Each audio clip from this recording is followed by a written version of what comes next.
Hello guys नमस्कार जय जगन्नाथ। तो आज ब्लॉगटी हूँ रजर पार्ट 2। तो पार्ट 1 आप मिल जाइए।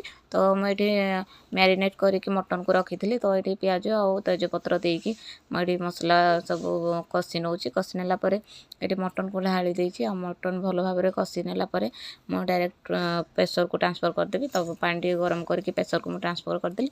आ 5 ରୁ 6 सीटी आसला मटन टू देखो के सुंदर भी होती और टेस्ट भी थिला। तो ये पलि आसिले झील को दूली खेलवाई मुझे भी खेल नेली। आसला मुझे पापड़ मटन खाई नेली। आप तो मर्निंग देखी माछ तरकारी खाऊली माछ भजा सरी। तो खाई नेली बहुत टेस्टी होता। खाई नाला टे रेस्ट नाला आपण को पोड़ पिठा कहती करने। तो पोड़ पिठाटा बन तो खाई नाला मु पोड़पिठा स्टार्ट करदेली जोटा कि भिडियो आपण मानक नेक्स्ट आसो। आ देखो पोड़पिठा बनी जाए।